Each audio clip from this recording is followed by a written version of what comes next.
My Lord and my God, I firmly believe that you are here, that you see me, that you hear me. I adore you with profound reverence. I ask you for pardon of my sins and grace to make this time of prayer fruitful. My Mother Immaculate, Saint Joseph, my Father and Lord, my guardian angel, intercede for me. I will bless the Lord who gives me counsel, who even at night directs my heart. I keep the Lord ever in my sight. Since he is at my right hand, I shall stand firm.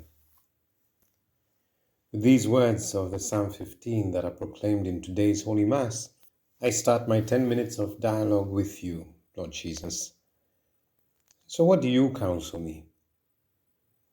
Am I aware that you are always with me and I need not be afraid of anything, not even of my defects?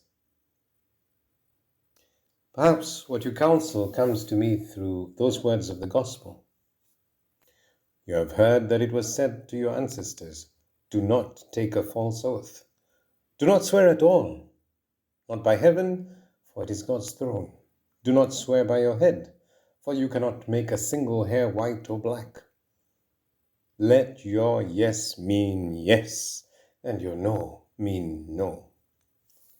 Anything more is from the evil one. Jesus teaches that every oath involves a reference to God, and that God's presence and his truth must be honored in all speech. Do I honor you, Jesus, in all circumstances, in all speech? When I speak to my parents or teachers, or when I have to give an answer to my children, do I sometimes resort to saying, I swear to you that I am telling you the truth? Why am I swearing? Do I honor you, Jesus, when a friend asks me a question that I skirt around by telling a quote-unquote white lie? A white lie, really? But you, Lord Jesus, have just said, let your yes mean yes, and your no mean no. Anything more is from the evil one. Even a white lie comes from the evil one, from the devil. Yep, that's how it is, because the devil is the father of all lies. So does this mean, Jesus, that I should always tell the truth? I mean, even when someone calls me up to ask if I can give them a lending hand, and I can't because I have some other work, an assignment, a task, a job. And maybe I don't want to say no because that might make me look bad.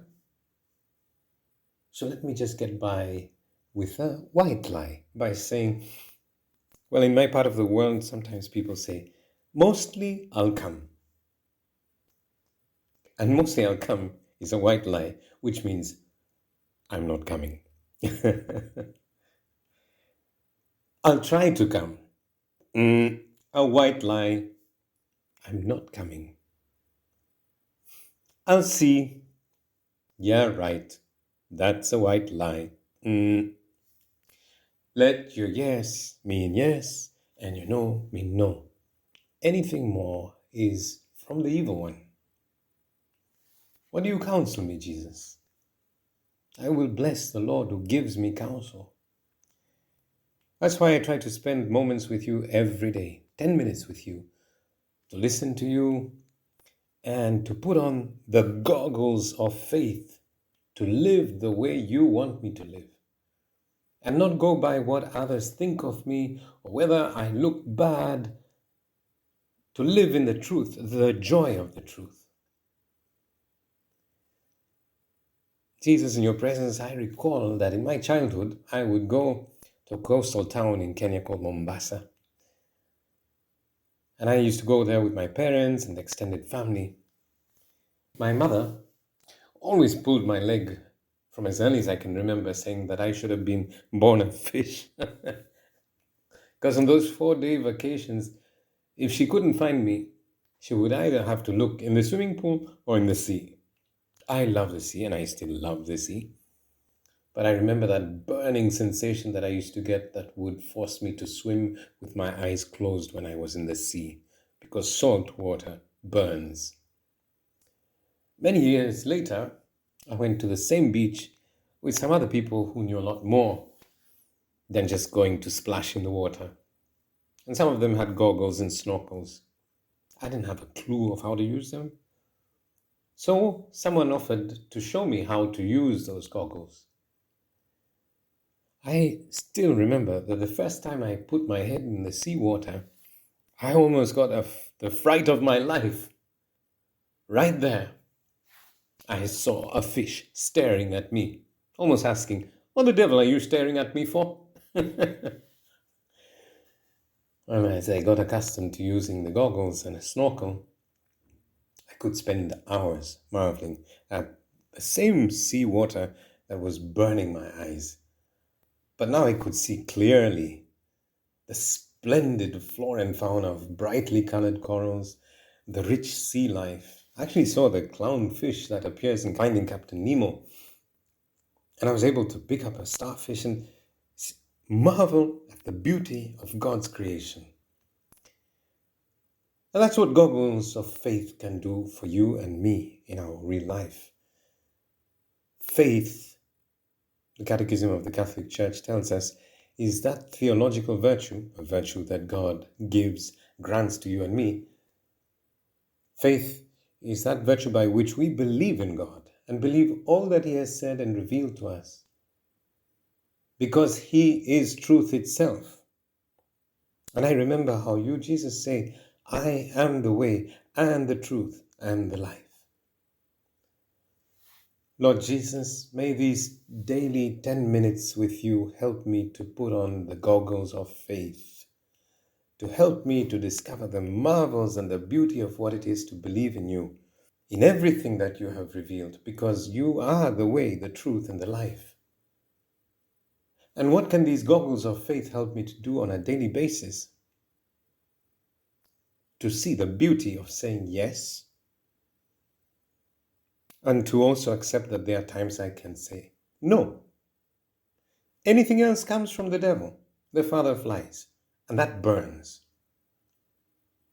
Help me, Jesus, when someone calls me up to ask me to come over to help them. But what should I say? Mostly I'll come?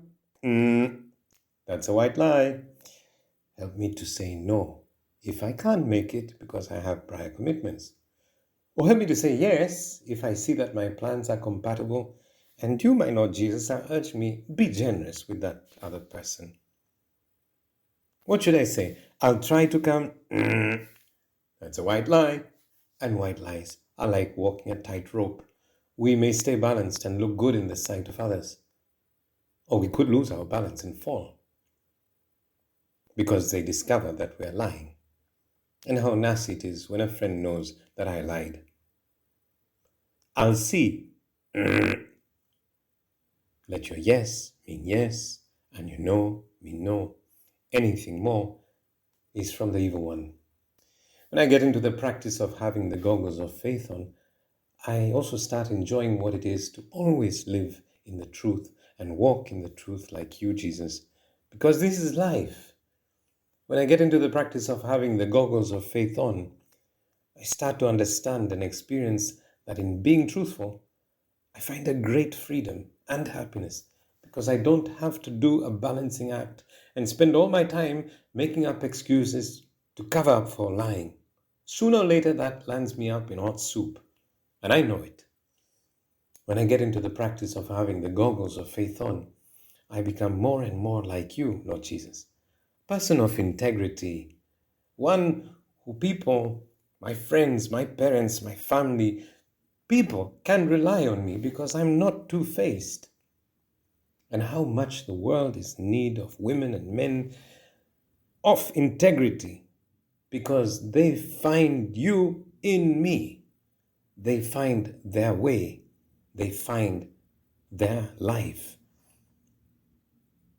When Mary was asked by the angel Gabriel whether she could be your mother, Lord, she didn't say, mostly I'll do it, or I'll try to, or I'll see. She sought clarity from the angel and then pronounced those most beautiful and truthful words: Behold, the handmaid of the Lord. Be it done unto me according to your word. I give you thanks, my God, for the good resolutions, affections, and inspirations you have communicated to me in this meditation. I ask you for help to put them into effect. My Mother Immaculate, Saint Joseph, my Father and Lord, my guardian angel, intercede for me.